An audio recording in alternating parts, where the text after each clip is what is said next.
अगर प्रदर्शनों के दबाव में आकर के अगर सुप्रीम कोर्ट स्टे देने लगे तो आपको तो फिर तो कानून ही नहीं बना पाएगी। सरकार ने जो है इसमें दोनों तरफ गेम खेलने का काम किया और इसको सरकार चाहती ही नहीं थी कि ये गजट नोटिफिकेशन एग्जिस्टेंस में आए। अगर वो चाहती तो उनके वकील जो है इसके पक्ष में अपने तर्क रखते, लेकिन उन्होंने तर्क नहीं रखे क्योंकि सरकार इस एक्ट को पसंद ही नहीं कर रही थी। उससे ज्यादा खतरनाक चीज ये है कि संभावनाओं के आधार पर कानून को रोक दिया गया। तो ये एकदम से पता चलता है कि सरकार ने एक तरफ नोटिफिकेशन लाने में मदद की और दूसरी तरफ उसको रुकवाने में मदद की। ऐसा लगता है, एक नेक्सस समझ में आता है। नैरेटिव का स्तर देखिए कि कितना खतरनाक तरीके से उस नैरेटिव को गढ़ा गया, अफवाहें फैलाई गई, जिस तरीके झूठ फैलाई गई, जबकि गजट नोटिफिकेशन में पता चलेगा एसटी एससी ओबीसी महिला दिव्यांग प्लस ईडब्ल्यूएस भी है। सेकंड पॉइंट जो ऑब्जेक्टिव का है गजट नोटिफिकेशन उसमें लिखा हुआ है ईडब्ल्यूएस, उसको एकदम इग्नोर किया गया और एक माहौल बनाया गया कि ओबीसी को जो है इसमें शामिल कर दिया गया। तो बस इसीलिए ये पूरा का पूरा विरोध था क्योंकि ओबीसी जो है एसटी एससी के साथ आ गया, था पूरा का पूरा एक माहौल बनाया गया और इस माहौल को बनाने में तमाम एजेंसियां शामिल थी, तमाम मीडिया के हाउसेज शामिल थे, तमाम बहुत सारे अधिकारी, बहुत सारे पॉलिटिशियंस इसमें शामिल थे, धर्माचार्य से लेकर शंकराचार्य तक तमाम तरीके के लोग इसमें शामिल थे। कुछ तो अभागे सवर्ण भी बन करके घूम रहे थे। तो अगर उसको देखोगे तो पता चलेगा कि एक माहौल बनाया गया एसटी एससी ओबीसी के खिलाफ। साथियों नमस्कार। दिल्ली के जंतर मंतर पे इस वक्त हम मौजूद हैं। यहाँ पर यूजीसी की गाइडलाइंस को वापस लाने के लिए एक बड़ा प्रदर्शन हो रहा है। आप पहले दिखा सकते हैं। तमाम दिल्ली के प्रोफेसर, सांसद, कांग्रेस पार्टी के नेता राजेंद्र गौतम, तमाम लोग यहाँ पर मौजूद हैं। हमारे साथ बातचीत करने के लिए डॉक्टर जितेंद्र मीना मौजूद हैं। प्रोफेसर साहब, आप यूनिवर्सिटी में रहे हैं, आपने वो सब झेला है, एज अ स्टूडेंट भी, एज अ प्रोफेसर भी। जिस चीज़ को रोकने के लिए गाइडलाइंस आई थी, एक तबका विरोध करता है और 3 दिन के भीतर ही मामला लिस्ट भी हो जाता है, स्टे भी लग जाता है। क्या दोहरा रवैया साफ तौर पे आप न्यायालय का भी देख रहे हैं? देखिए 2016 में जो है 13 पॉइंट रोस्टर को लेकर के बात शुरू हुई। सुप्रीम कोर्ट में हम लोग उस 13 पॉइंट रोस्टर के खिलाफ और 200 पॉइंट रोस्टर को वापस रिस्टोर कराने के लिए लड़ाई लड़े और लगभग 3 साल तक लड़ाई जारी रही और 3 साल के पूरे लंबे संघर्ष के बाद पूरे देश की सड़कों पर जो है हम लोगों ने जब लड़ाइयाँ लड़ी तो बड़ी मुश्किल से जाकर के हमें वो रेगुलेशंस मिला। ठीक, दूसरी तरफ आप देखिए ओबीसी तबका, जो मध्य प्रदेश का ओबीसी तबका है, वो पिछले कई सालों से जो है अपने हक और हकूक की लड़ाई लड़ रहा है, लेकिन आप देखेंगे तो पता चलेगा कि उसे वो अपना हक 27% का हक नहीं मिला।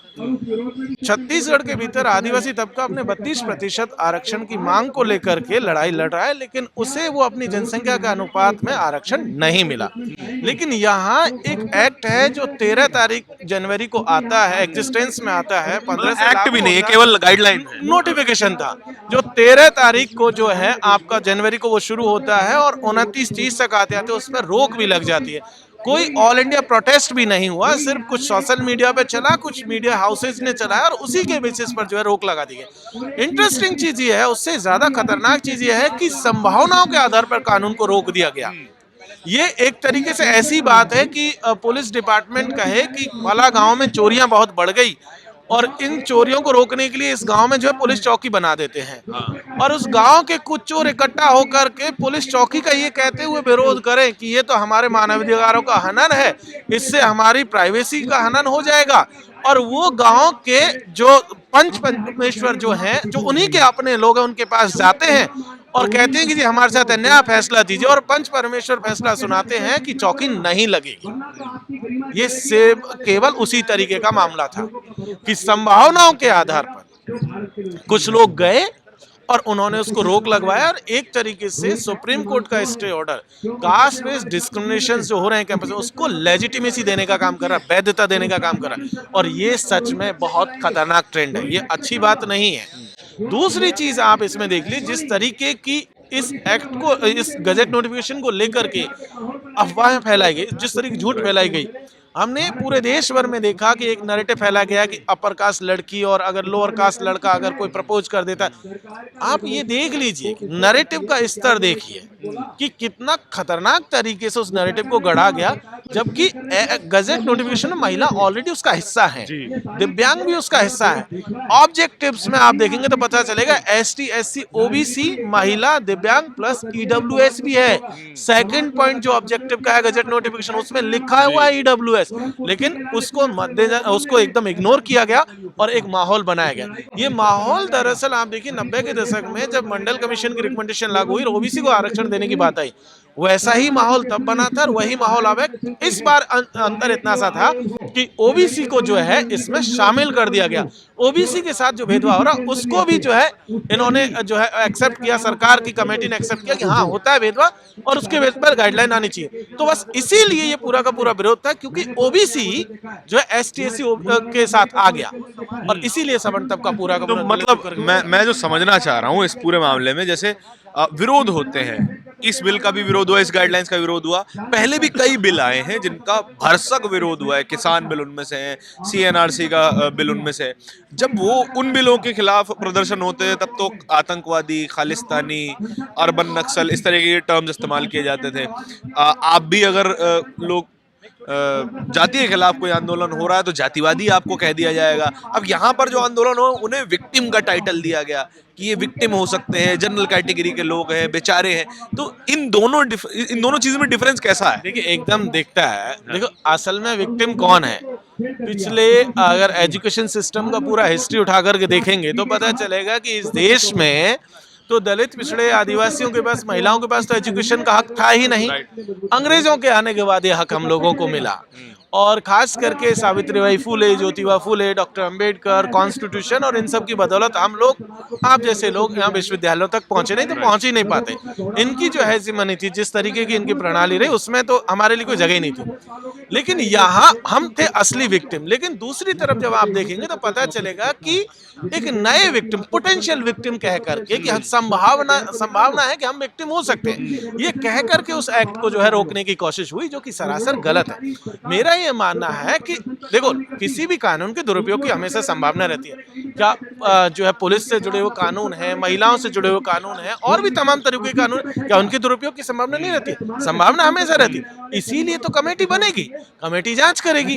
अगर मामला ये पाया जाता है फर्जी है तो कंप्लेंट डिस्पोज ऑफ हो जाएगी, उसमें तो कोई परेशानी की बात ही नहीं। लेकिन इस डर से कि वो पोटेंशियल विक्टिम हो सकते हैं, आप स्टे ऑर्डर डाल दें, ये तो सच में बहुत खतरनाक ट्रेंड है। लगभग आने वाले दिनों में भाई, आने वाले दिनों में तो ये मामला सिर्फ ऐसा तो नहीं है कि यही गजट नोटिफिकेशन पर रुकेगा। आने वाले दिनों में ये आपको रिजर्वेशन पे भी आएगा, या एसटी एससी एक्ट पर भी आएगा, या हर एक चीज पर आएगा। अब जो है सुप्रीम कोर्ट ने तो एक टिप्पणी कर ही दी है, उन्होंने तो अलग हॉस्टल्स की बात, तो वो डॉक्टर अंबेडकर के नाम पे जो हॉस्टल्स बन रहे हैं, जो डॉक्टर अंबेडकर के नाम पे यूनिवर्सिटीज है, उन पे तो वो टिप्पणी आएगी। मामला वहां तक तो पहुंचा ही दिया उन्होंने। तो एक तरीके से जिस चीज को लेकर के जो अभी तक पब्लिक डोमेन में भी नहीं थी, वो अचानक से सुप्रीम कोर्ट के जरिए वो पब्लिक डोमेन में आ जाती है। ऐसी चीजें जिसको लेकर के जो संविधान की मूल भावना के खिलाफ थी, वो सारी चीजों को भी लेजिटिमेट करने का काम हुआ, और जो सच में बहुत दुर्भाग्यपूर्ण है। प्रोफेसर साहब, चलिए जनरल की बात तो एक है कि वहां से ज्यादा चांसेस हैं कि वो कास्ट उत्पीड़न कर सकते हैं। जो लोग प्रदर्शन कर रहे थे इन गाइडलाइंस के खिलाफ, उन्होंने यही बताया, वो उनका आर्गुमेंट ये भी था कि देखिए ओबीसीज में भी तो कई जातियां हैं जो ज्यादा समृद्ध हैं, ओबीसीज में कई जातियां हैं जो थोड़ी कम समृद्ध हैं, एसटीज में है, एसटी स्पेसिफिकली एसटी में तो कहा जाता है कि मीणा समाज ज्यादा आरक्षण का इस्तेमाल करता है और बाकी एसटी जातियों को रिप्रेजेंटेशन नहीं मिलता। इस आर्गुमेंट को कैसे समझाएंगे? आरक्षण अलग चीज है, जाति भेद अलग चीज है। ये बात कही जा सकती है कि ओबीसी का आदमी एससी के साथ कर सकता है, एससी एसटी के साथ कर सकता है, ये बात कही जा सकती है। ये एसटी एससी एक्ट नहीं है, ये गाइडलाइंस थी, यूजीसी रेगुलेशन था, दो अलग अलग चीज है। वो पार्लियामेंट का एक्ट है, ये यूजीसी का गैजेट नोटिफिकेशन है, दोनों अलग अलग है। अगर ओबीसी का आदमी एससी एसटी के साथ करता है तो उसके साथ भी एसटी एससी एक्ट में मुकदमा हो सकता है। उसके लिए एक सेपरेट एक्ट ऑलरेडी पार्लियामेंट से पास हो रखा है। तो वो ऐसा नहीं है कि वो आदमी करेगा तो वो बच जाएगा, या एससी एसटी के बीच में भी कुछ होता है तो वो बचेंगे, ऐसा नहीं है। ये एकदम से गलत इंटरप्रिटेशन है। गजट नोटिफिकेशन और एसटी एससी एक्ट दो अलग अलग चीज है। यहाँ सिर्फ कैंपस में होने वाले भेदभाव को रोकने की बात हो रही है, क्योंकि कैंपस में जाति के नाम पर भेदभाव ओबीसी के साथ भी हो रहा है और इसीलिए उसको यहाँ शामिल किया गया था। क्योंकि हमने देखा 2012 की गाइडलाइंस के बाद भी 2012 से लेकर 2026 के बीच में देखेंगे तो आपको पता चलेगा कैंपसेस में ओबीसीज के साथ एट्रोसिटीज की घटनाएं सामने आई। ऐसा नहीं है कि घटनाएं नहीं आई, वो घटनाएं आई, घटनाएं उनका ट्रेंड बढ़ता हुआ दिखा, तब जाकर के उसे 2026 में शामिल किया गया। लेकिन इसका मतलब ये नहीं है कि वो एसटी एससी एक्ट में ओबीसी घुस गया है, वहां नहीं घुसा है। तो दो अलग अलग चीज है। इन्होंने क्या पूरा भ्रांतियों का खेल है। दरअसल ये भ्रांतियों का और नैरेटिव का खेल है।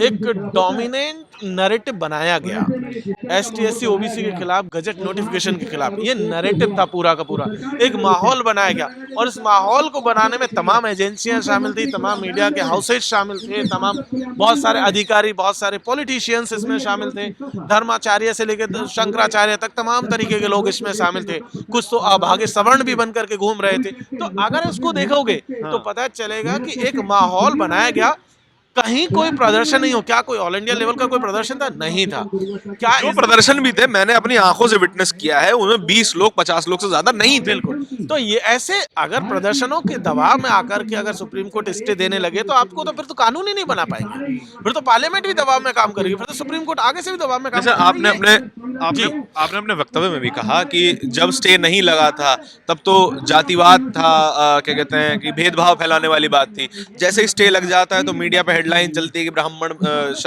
ठाकुर जीत जाते हैं, जातिवाद करने वाले पीछे हो गए। फिर उसमें धर्माचार्य शंकराचार्य भी आ जाते हैं कि हिंदुओं को बांटने की बात हो रही है। ये लोग तब कहाँ एंजॉय कर रहे होते जब आप लोग प्रदर्शन कर रहे थे। रोहित वेमुला के लिए जब प्रदर्शन हो रहा था, पायल तड़वी के लिए जब प्रदर्शन हो रहे थे, दोनों में क्या डिफरेंस है? बहुत सारा डिफरेंस है। देखिए, तब ये लोग अपनी अपनी कुर्सियों पे बैठे मौज ले रहे थे। जब रोहित के लिए हम लोग सड़कों पे थे तब रोहित के हत्यारे जो है, कुछ जो है कुर्सियों पे वाइस चांसलर बन के बैठे हुए थे, कोई प्रोफेसर बन के बैठा हुआ था, कुछ लोग जो है मंत्री संतरी और जो है राज्यपाल तक पहुंच गए, वो सब मौज ले रहे थे। हम लोग तब भी सड़कों पे थे। जैसे ही ये पूरा का पूरा रोहित और पायल तड़वी और पूरा दर्शन सोलंकी के बाद वाला जितना मूवमेंट सड़कों पे इस देश के दलित, पिछड़े, आदिवासियों ने, माइनॉरिटीज ने किया, वो मूवमेंट के दबाव में गाइडलाइंस है। ये ऐसा नहीं है कि अचानक सरकार को अंदर से फीलिंग आई कि वो जो है, सुप्रीम कोर्ट में लंबी लड़ाई चली, उसके बाद पूरी लंबी लड़ाई चली। सुप्रीम कोर्ट ने ही जो सरकार को कहा था कि कुछ जो है स्ट्रिक्ट गाइडलाइंस लेकर के आई है, और जब वो गाइडलाइंस आई तो वही सुप्रीम कोर्ट कहता है कि आप क्या लेकर के आ गए हैं। तो ये दरअसल दोनों चीजें, दरअसल हुआ ये है, इसमें इंटरेस्टिंग चीज है, ऐसा लगता है एक नेक्सस समझ में आता है कि सरकार, जो लोग सरकार में नहीं है, बाहर अलग अलग एजेंसियों में काम कर रहे हैं, मीडिया में काम कर रहे हैं, नौकरियों में कर रहे हैं, और धर्माचार्य शंकराचार्य, वो सब लोग मिलकर के, जुडिशरी के कुछ लोग मिलकर के इस खेल को खेले हैं इस देश के एसटी एससी ओबीसी के खिलाफ। मतलब सरकार, आप ये कहना चाह रहे हैं कि मतलब सरकार ने खुद की छवि अच्छी रखने के लिए इसे रोल बैक नहीं किया, सुप्रीम कोर्ट तक जाने दिया, सुप्रीम कोर्ट से स्टे लगवा दिया। बिल्कुल, आप एकदम एंगल है। आप देखिए कि 30 मेंबर की कमेटी थी, बीजेपी की उसमें मेजोरिटी थी, यूनानिमस फैसला हुआ, रिकमेंडेशंस आई, गजट नोटिफिकेशन आया, एग्जिस्टेंस में आ गया। लेकिन जब सुप्रीम कोर्ट मामला पहुंचा तो वही सरकार के वकील जो हैं उस गजट नोटिफिकेशन को डिफेंड नहीं करते हैं, उसे प्रोटेक्ट नहीं करते हैं, एकदम से चुप हो जाते हैं, मम हो जाते हैं। तुषार मेहता वहां पे शांति से खड़े हैं, कोई आर्गुमेंट नहीं, मम हो जाते हैं, जिसे कहते हैं ना, चुप हो जाते हैं, मम्मी बन जाते हैं एक तरीके से, जिसको कहा जाए, मतलब जिनके मुंह से कुछ नहीं निकला। तो ये एकदम से पता चलता है कि सरकार ने एक तरफ नोटिफिकेशन लाने में मदद की और दूसरी तरफ उसको रुकवाने में मदद की। उन्होंने जो है जब इसका विरोध होते हुए देखा तो अपर कास्ट को कंसोलिडेट करके एक वोटर के तौर पर अपने तरफ रख लिया, और एक तरफ जो है आपके एसटी एससी ओबीसी को भी मैसेज देने की कोशिश की कि हम तो आपके हितैषी हैं। दरअसल सरकार ने जो है इसमें दोनों तरफ गेम खेलने का काम किया, और इसको सरकार चाहती ही नहीं थी कि ये गजट नोटिफिकेशन एग्जिस्टेंस में आए। अगर वो चाहती तो उनके वकील जो है इसके पक्ष में अपने तर्क रखते, लेकिन उन्होंने तर्क नहीं रखे क्योंकि सरकार इस एक्ट को पसंद ही नहीं कर रही थी। ये था जन आंदोलनों के दबाव में जो रिकमेंडेशंस आई थी, लेकिन सरकार को पसंद नहीं आई, तो उन्होंने जो है अपने हाथ गंदे नहीं किए और उन्होंने जो है सुप्रीम कोर्ट के माध्यम से रुकवा दिया। जी, thank you so much. Thank you.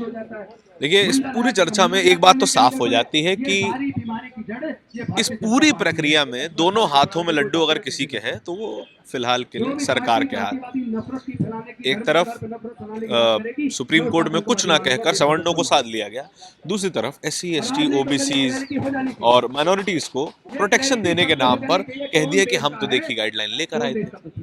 ये जो पूरी कहानी है आपको बारीकी से समझने की कोशिश करनी चाहिए, और अगर आप नहीं कर पाते हैं तो फिर आप अपनी बदौलत है। इस पूरी चर्चा के बारे में आपके क्या विचार है, कमेंट सेक्शन में बताइएगा जरूर। कैमरे के पीछे मेरे साथी तौहीद के साथ मैं धारण।